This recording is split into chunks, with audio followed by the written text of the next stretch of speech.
안녕하세요. 석샤와 함께 매일 듣는 큐티, 들리는 말씀 그대로 함께 묵상하는 매일 듣는 큐티, 볼 필요 없고 귀로 듣기만 하면 되는 그런 큐티. 오늘은 2020년 9월 25일이고요. 에스겔 14장 12절에서 23절의 말씀입니다. 주님께서 나에게 말씀하셨다. 사람아, 만약 어떤 나라가 가장 불성실하여 나에게 죄를 지음으로 내가 그 나라 위에 손을 펴서 그들이 의지하는 양식을 끊어버리고 그 나라에 기근을 보내며 그 나라에서 사람과 짐승을 사라지게 한다고 하자. 비록 그 나라 가운데 노아와 다니엘과 욥 이 세 사람이 있다 하더라도 그 세 사람은 자신의 의로 말미암아 자신의 목숨만 겨우 건질 것이다. 나 주 하나님의 말이다. 가령 내가 그 나라에 사나운 짐승들이 돌아다니게 하여 아이들까지 없애버리고 또 그 짐승들이 무서워서 그 땅에 돌아다니는 사람이 없기 때문에 그 땅이 황무지가 된다고 하자. 내가 나의 삶을 두고 맹세하건대 비록 이 세 사람이 그 가운데 있다 하더라도 그들은 아들이나 딸도 건져내지 못하고 그들 자신만 겨우 구출할 것이며 그 땅은 황무지가 될 것이다. 나 주 하나님의 말이다. 가령 내가 그 나라에 전쟁의 칼이 들이닥치게 하고 명령을 내려 가라, 이 땅을 돌아다니며 휘둘러라 하여 내가 그 땅에서 사람과 짐승을 사라지게 한다고 하자.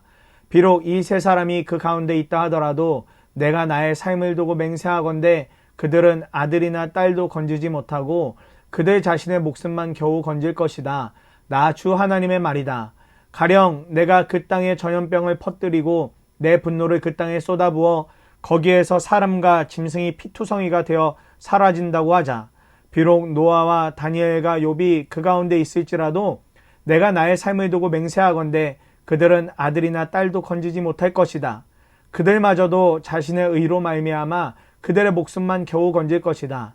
나 주 하나님의 말이다. 나 주 하나님이 이렇게 말한다. 내가 예루살렘에서 사람과 짐승이 사라지게 하려고 나의 4가지 맹렬한 재앙들 곧 전쟁과 기근과 사나운 짐승과 전염병을 거기에 보낼 때에 그 해가 얼마나 크겠느냐. 그러나 그 속에서도 재앙을 피한 사람들이 있어서 아들, 딸들을 데리고 나올 것이다. 그들이 너희에게로 나올 때에 너희가 그들의 그 악한 행실과 행동을 보면 내가 예루살렘에 내린 재앙, 곧 내가 그곳에 내린 모든 것에 대하여 너희가 위로를 받을 것이다. 너희가 그들의 악한 행실과 행동을 보면 너희가 위로를 받고 내가 예루살렘에서 한 모든 일이 공연한 것이 아님을 알게 될 것이다. 나 주 하나님의 말이다. 아멘. 하나님 말씀입니다. 여호와의 말씀이 에스겔에게 또 임합니다. 하나님께서 불법한 나라에 4가지 중한 벌을 내리실 때 그곳에서 의인이라 할 수 있는 노아와 다니엘, 욥이 있을지라도 그들은 그들의 생명만 건질 뿐 심판을 막지 못한다고 말씀하십니다. 그러나 그때에 피하여 남은 자들의 행실과 행동을 보고 나면 왜 예루살렘을 멸망시킬 수밖에 없었는지를 또한 알게 될 것이라고 그렇게 말씀하고 계십니다. 이런 배경에서 오늘 저는 23절의 말씀을 묵상했습니다. 너희가 그들의 악한 행실과 행동을 보면 너희가 위로를 받고 내가 예루살렘에서 한 모든 일이 공연한 것이 아님을 알게 될 것이다. 나 주 하나님의 말이다. 하나님의 배려와 사랑은 결국 심판을 통해서 우리의 진짜 모습을 보게 하신다는 것입니다. 고난과 고통의 무게는 결코 가볍지가 않습니다. 그런데 그런 시간을 통해서 우리는 마치 거울에 드러난 내 믿음도 내 죄도 나의 힘이 얼마나 연약한지도 보게 됩니다. 우리가 어떤 실수를 하게 되었을 때 그것을 누군가가 사랑을 품고 말해준다면 그것만큼 큰 위로도 없습니다.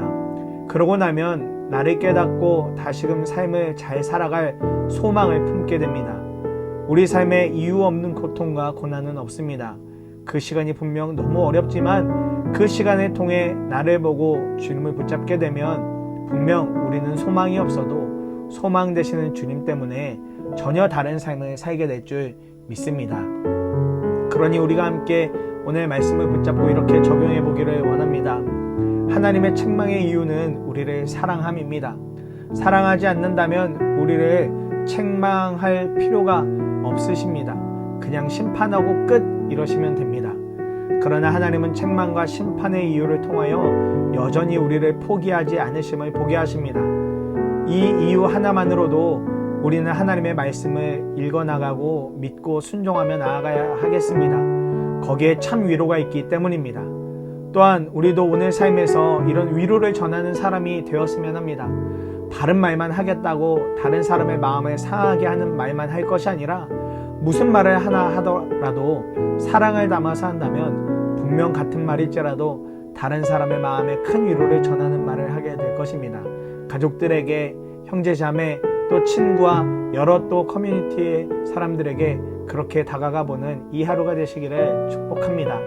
오늘도 제가 기도하고 나면 여러분들 잠시 동안 하나님 앞에 말씀 다시 묵상하면서 기도하는 시간 가지시고 오늘 큐티를 마무리하시면 되겠습니다. 사랑하는 하나님, 오늘 하루도 주님의 말씀을 묵상합니다. 말씀을 통하여 우리의 연약함을 보게 하시는 주님 감사합니다. 날마다 회개에 대한 말씀이 부담스럽지만 이 말씀을 통해서 하나님이 우리를 얼마나 사랑하시고 위로하시기를 원하시는지 분명하게 보게 하옵소서. 그리고 우리도 누군가에게 사랑을 담아 위로할 수 있는 사람들이 되게 하옵소서. 예수님 이름으로 기도합니다. 아멘.